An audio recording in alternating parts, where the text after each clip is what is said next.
WhatsApp, hello, नमस्ते UFC fight fans, UFC lovers. स्वागत है आप सभी का आपके ही अपने YouTube channel UFC now Hindi में। दोस्तों, फाइट न्यूज़ की शुरुआत करते हैं सबसे पहले अपडेट के साथ। तो guys, long time commentator Jon Anik, दोस्तों इन्होंने फाइनली डिसाइड कर लिया है कि वो छोड़ेंगे UFC को और कमेंट्री करना भी बंद करेंगे। लेकिन आखिर ये डिसीजन उन्होंने क्यों लिया? तो ये सारा मामला शुरू हुआ जब UFC 297 में जो फाइट हुआ था डुप्लेसिस वर्सेस स्ट्रिकलिन के बीच में। अब इसके रिगार्डिंग यहाँ पर जॉन एनिक ने जब अपना पॉइंट ऑफ व्यू शेयर किया है कि उनको लगता है कि स्ट्रिकलिन इस फाइट को नहीं जीता है, तो उसने टाइटल रिटर्न करने लायक फाइट नहीं किया है। एंड इसके बाद तो काफ़ी सारे MMA फैंस उनके ऊपर में बरस चुके हैं, मतलब बरस रहे थे, बरस पड़ रहे हैं अभी भी। तो इस चीज़ को लेकर जॉन एनिक का कहना है कि भाई बहुत हो गया, अब मैं ये टॉक्सिक जो फैंस है इनका और ये चीज़ें नहीं सह सकता। मैं अब इस सब चीज़ों को छोड़ूंगा, मैं UFC से छोड़ जाऊंगा और UFC में कमेंट्री करना भी बंद करूंगा। दोस्तों, जैसे ही जॉन एनिक का ये डिसीजन सामने आया कि वो सब कुछ छोड़ेंगे, UFC से दूर हो जाएंगे, कमेंट्री करना बंद कर देंगे, तो काफ़ी MMA फाइटर, UFC फाइटर उनके फेवर में आए हैं और काफ़ी लोग कह रहे हैं कि भाई जॉन एनिक आप भाई एक लेजेंड हो, आप बिल्कुल भी ये सब में ध्यान मत दो, आप कंटिन्यू करते रहो, आप तो कमेंट्री करते रहो, अच्छा कर रहे हो, बहुत ही अच्छा लगता है हमें। आप तो भाई UFC के फेस हो भाई, आपको कमेंट्री करते हुए देखना बहुत ही अच्छा लगता है, क्योंकि आप जैसे भी कमेंट्री करते हो मज़ा आता है। तो ये सारी चीज़ें यहाँ पर बहुत से MMA फाइटर्स उनके फेवर में आए हैं। एंड अब देखना होगा कि भाई जो फेवर यहाँ पर कर रहे हैं जितने भी MMA फैंस, क्या वो जॉन एनिक के डिसीजन को बदल सकते हैं?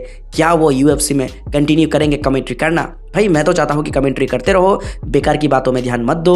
MMA फाइट फैंस तो भाई अपना काम करेंगे, उनका तो काम ही है अपने फाइटर्स के मतलब सपोर्ट में बोलना। तो आप इन सब की चिंता मत करो, आप अपना काम करते रहो। ऑलराइट UFC फाइट फैंस, चलिए बढ़ते हैं आगे, बात करते हैं नेक्स्ट अपडेट के बारे में। तो गाइस, जस्टिन गेजी, दोस्तों इनको लगता है कि बेनवेट सैन डेनिस कैपेबल है डस्टिन पोरियर को बीट करने के लिए, क्योंकि जस्टिन पोरियर है तो एक अच्छा experience fighter, well rounded fighter, but Benoit Saint Denis एक बहुत यंग, राइजिंग, हंग्री कंटेंडर की तरह ये उभर रहा है लाइट वेट डिवीजन में।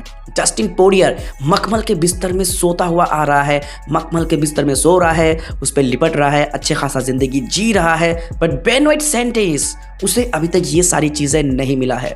वो फिलहाल वो फर्श पे सो रहा है और डस्टिन पोरियर सिल्क के शीट पे सो रहा है। वो मखमली ज़िंदगी जी रहा है, लेकिन बेन डेनिस को ये ज़िंदगी चाहिए, इसलिए वो बहुत ज़्यादा हंग्री है, क्योंकि वो ये सब चीज़ें हासिल करने के लिए बहुत ज़्यादा उत्सुक है। इसीलिए वो बहुत ही खतरनाक यहाँ पर साबित हो सकता है डस्टिन पोरियर के लिए, क्योंकि ये बहुत ही हंग्री है अपने जो करियर में कुछ बड़ा करने के लिए और चैंपियन बनने के लिए बहुत ज़्यादा उत्सुक है यहाँ पर बेनवेट सैन डेनिस। एंड दोस्तों, बेनवेट सैन डेनिस ने यहाँ पर कॉल आउट किया था जस्टिन गेजी को भी, डस्टिन पोरियर को भी।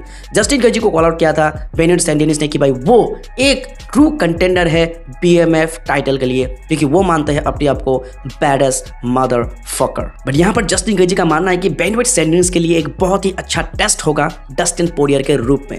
अब दोस्तों, ये तो वक्त आने पे पता चल ही जाएगा कि कैसा होता है ये फाइट। एक तरफ है एक्सपीरियंस फाइटर, दूसरी तरफ है राइजिंग, हंग्री, मतलब killer contender Benoit Saint Denis. Alright UFC fight fans, चलिए बात करते हैं नेक्स्ट अपडेट के बारे में। तो गाइस, जस्टिन गेजी ने कुछ चीज़ें यहाँ पर रिवील किया है कि भाई उनका तो टारगेट था ही नहीं मैक्स हालोवे से फाइट करना। उनका जो पहला टारगेट था वो था लाइटवेट चैंपियन इस्लाम मखाचेव से फाइट करने का फॉर द टाइटल। एंड साथ ही साथ मैक्स हालोवे का भी जो उनका जो पहला टारगेट था कि वो अलेक्जेंडर वोल्कानोव्स्की से एक और बार टाइटल फाइट करे। बट दोनों का ही सपना हुआ नहीं पूरा। इस्लाम मखाचेव जो कि इंजर्ड है और अलेक्जेंडर वोल्कानोव्स्की जिनका फाइट हो चुका है फिक्स इलिया टोपुरिया के अगेंस्ट, तो दोनों को ही यहाँ पर हाथ खाली है। अब उनके पास चॉइसेस यही था कि वो एक दूसरे से फाइट करे। एंड UFC को भी ये समझ आ गया, मतलब उनको भी ये आइडिया मिला कि भाई जस्टिन गेजी और मैक्स हॉलोवे का फाइट हो सकता है BMF टाइटल के लिए, क्योंकि जस्टिन गेजी का मानना है कि भाई एक्सीडेंटली मैंने ही इस चीज़ को जो है यहाँ पर मतलब लाया सामने, मैंने ही इस चीज़ का जिक्र किया था कि भाई मैक्स हॉलोवे वो भी डिजर्व करता है BMF टाइटल के लिए फाइट करने का। वो भी एक अच्छा बैडेस्ट मदरफकर फाइटर है। एंड जैसे ही ये सारी चीज़ें बाहर आई तो यहाँ पर UFC को भी आइडिया आ गया कि इन दोनों का फाइट होना चाहिए। तो जस्टिन गेजी का कहना है कि भाई मतलब मैंने तो भाई ऐसे ही एक्सीडेंटली मेरे मुंह से निकल गया एंड अब ये सच हो रहा है। अब देखना होगा जो चीज़ें यहाँ पर एक्सीडेंटली जस्टिन गेजी के मुंह से निकल गया, क्या वो पूरे होशो हवास में ख़त्म कर सकते हैं? अब देखने में तो बहुत ही मज़ा आएगा, बट देखना होगा कैसा होता है UFC 300 का ये BMF title fight. Alright UFC fight fans, that's it for today's video. I hope कि आपको ये सारे अपडेट्स बहुत ही ज्यादा पसंद आए होंगे। दोस्तों वीडियो पसंद आए तो लाइक जरूर से कर देना, चैनल पर नए तो सब्सक्राइब करके बेल नोटिफिकेशन को क्लिक करना बिल्कुल भी मत भूलना। मिलते किसी और अगले वीडियो में, तब तक के लिए take care, keep watching UFC now Hindi.